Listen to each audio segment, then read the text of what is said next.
नमस्कार। इस वक्त के बुलेटिन के साथ मैं हूं आशीष प्रमोद गोस्वामी। यूपी में मुख्यमंत्री योगी आदित्यनाथ के शासन के बावजूद गाजियाबाद का शहीद नगर मिनी पाकिस्तान बन गया। जी हां, यहां पर एक मजबूर बेवा बूढ़ी मां और उसकी दिव्यांग बेटी कट्टरपंथियों से जूझ रही है। उनके घर के चारों तरफ मस्जिद बना दी गई है और उन्हें बीच में कैद कर लिया गया है। कुछ हिंदू संगठन से मां बेटी को खाने पीने की मदद मिल जाती है, नहीं तो उनका जीना दुश्वार है।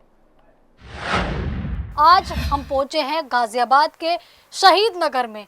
यहाँ की गली नंबर हम आपको नहीं बता सकते क्योंकि जो बहन है और जो माँ है, क्योंकि उनकी जान को खतरा हो सकता है। और आप देख सकते हैं ये वही पीड़िता है, वही बहन है हमारी जो अपाहिज है, जिनके ना माँ बाप है ना रिश्तेदार है। और आज इनकी हालत इतनी ज़्यादा ख़राब है कि मात्र 2% में यहाँ हिंदू सिमट के रह गया है और लगभग 98% मुस्लिम यानी कि इस्लामिक उन्मादी रह रहे हैं, जो कि इनको परेशान कर रहे हैं। हम इस्लामिक उन्मादी इसलिए बोल रहे हैं क्योंकि वो इन माँ बहनों को परेशान कर रहे हैं। इंसान होते तो इंसान की तरह बर्ताव करते।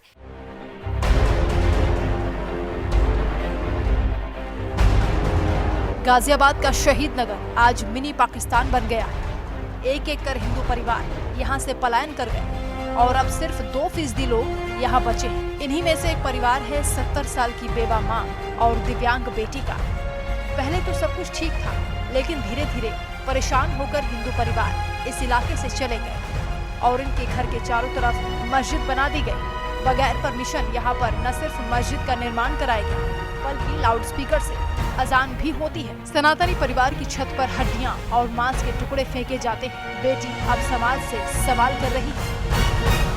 शासन और प्रशासन का भी सहयोग की ज़रूरत है कि वो भी इस चीज़ को मांगे कि क्या एक हिंदू परिवार के चारों तरफ मस्जिद को बना देना और उसकी जो हिंदू का घर है उसके चारों तरफ आपने मस्जिद बना दी, तो उस हिंदू घर की परमिशन को लिए बिना क्या आपको मस्जिद ऐसे बनाना अलाउड है? बेशक से आप मेजॉरिटी हैं, लेकिन एक हिंदू परिवार के घर के चारों ओर मस्जिद का बनाना क्या ये बिना परमिशन के अलाउड है?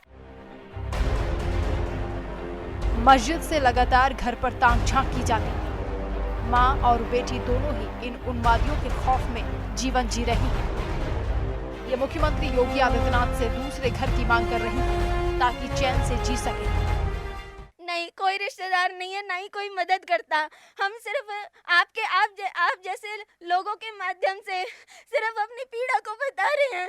हमें आज तक इंसाफ नहीं मिला। अब से पहले भी हमारे साथ बहुत सारी चीज़ें हो चुकी हैं। हम ऊपर सोते थे, कभी कोई पाइप का टुकड़ा फेंक के मार देना है, कभी कोई कुछ। रात के 2-2 बजे लोग झांकते थे, लेकिन अब से पहले भी हम शिकायतें करते थे, लेकिन अब से पहले की जो सरकारें थी उसमें हमारी आवाज़ नहीं पहुंचती थी या हम अपनी पीड़ा को कहीं पहुंचा नहीं पाते थे।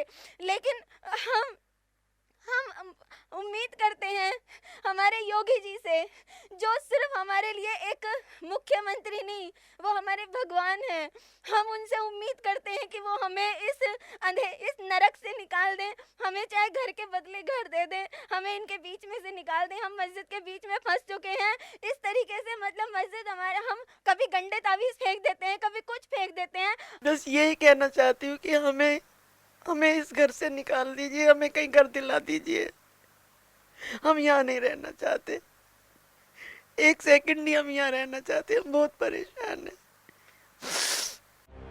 70 साल की बूढ़ी माँ पर जानलेवा हमले भी किए जा चुके हैं। के ऊपर 2 बार जानलेवा अटैक हो चुका है। रात को मम्मी सो रही थी, ईंट फेंक के मारी। ये मैं आपको 1.5-2 साल पहले की बातें बता रही हूँ।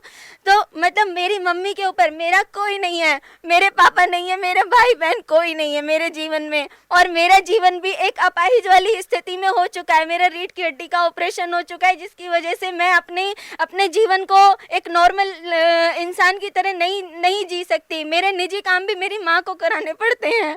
नहलाना धुलाना, लेटरिन बाथरूम सब मेरी माँ को कराना पड़ता है।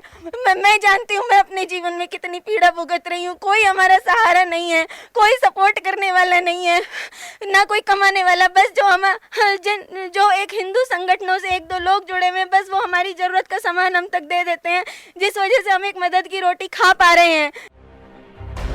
अपनी आंखों में मोतियाबिंद होने के बावजूद मां आंखों का ऑपरेशन नहीं करा सकती। उस दौरान विकलांग लड़की की देखभाल कौन करेगा? आज इनके घर का खर्चा दूसरों के भरोसे चलता है। अगर कोई हिंदू संगठन राशन दे आता है तो इनके घर में रोटी पानी चल जाता है। ये लोग पूरी तरह से अनाथ हैं, इनका कोई नहीं है, न रिश्तेदार है न नातेदार है। माँ बदहाली की कहानी सुनाती है। हमारे को ऐसा नहीं पता था कि ऐसा होगा। हम ये हिंदू लोग बेच के जा रहे हैं, हमें नहीं पता था यह मस्जिद बनेगी। तो हिंदुओं ने यहाँ से पलायन कब से करना शुरू कर दिया था? जब हम लोग आए थे तभी 2-4 साल के बाद ही बेचने शुरू कर दिए थे हिंदू लोगों ने मकान। उनके तो जरिए पड़े हुए हैं। बूढ़ी माँ को अस्पताल भी बेटी को ताला लगाकर जाना पड़ता है।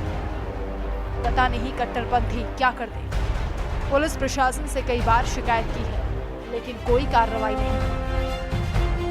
डोनेशन करने वालों से मैं सवाल पूछती हूँ कि आप वो जो डोनेशन करते हो, एक डोनेशन इनको भी करें कि कम से कम इस परिवार का, बूढ़ी माँ, विकलांग बहन का भला हो। तब एक इंसानियत का उदाहरण आप जैसे लोग पेश कर सकते हैं। तो निवेदन भी है कि जितने लोग सक्षम हैं, इन माता का, उन बहन की मदद करें और इन उन्मादियों को सख्त सख्त सज़ा मिलनी चाहिए जो इनको परेशान करते हैं। योगी जी से लगातार गुहार लगा रही हैं कि योगी जी इनको न्याय दिलवाए।